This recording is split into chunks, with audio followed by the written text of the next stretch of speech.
find my fall pictures, okay? So I'm going over to Google. I'm like, happy fall, y'all. I'm gonna search for my fall images.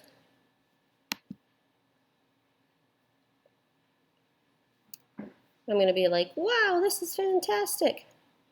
Now, later down the year, we're gonna care more about the quality of our photos and like opening these up into big photos or higher quality photos that we can do more with. But for this assignment, I don't need you to worry about the quality of your photos because we're just doing 2 layers. So I'm gonna grab this photo that I like, and I'm just gonna drop it on my desktop. If you're fancy or organized, you can of course make yourself like folders for your stuff. I am neither, so I just drop things on my desktop.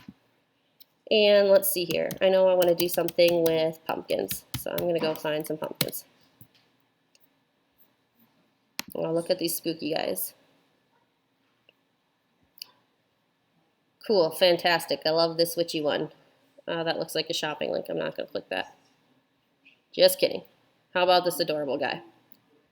I'm gonna grab him and drop him on my desktop. Now I've got my 2 photos. Fantastic. Cool. I'm gonna go out to Gimp. If I haven't opened Gimp yet, you need to do that. And it's automatically gonna open just this blank. It's not even a canvas yet, it's just a blank board. There's no settings to it whatsoever. And eventually we'll be able to edit some of these settings, but I'm not worried about you guys practicing that today. I'm just worried about you learning to drag your photos over, drop it in. So I've got my first layer. Whenever I add a new layer to Gimp, I'm gonna 2-finger click over here on the photo I just dropped in, or on my layers bar. So if I look here, it says layers. I know it's hard to see when my screen is so small, but it says layers, and then it shows the layer I just dropped in. If I click the photo of what I just dropped in, 2-finger click, I'm gonna add an alpha channel. Probably doesn't feel super important today because we're not using the erasing tool today, but you always want to get in the habit of adding an alpha channel to anything you import, because that allows me to have a transparent background if I make any edits to this photo.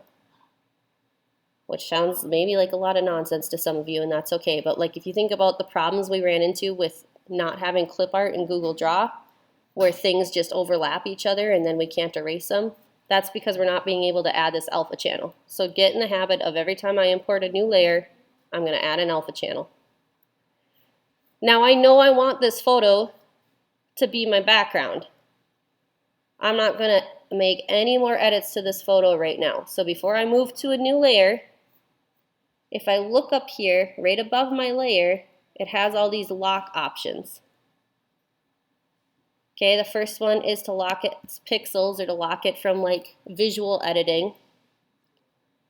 This second one says lock position and size, exactly what it sounds like. This is so I'm not going to move it or shrink it when I'm trying to use the layer on top.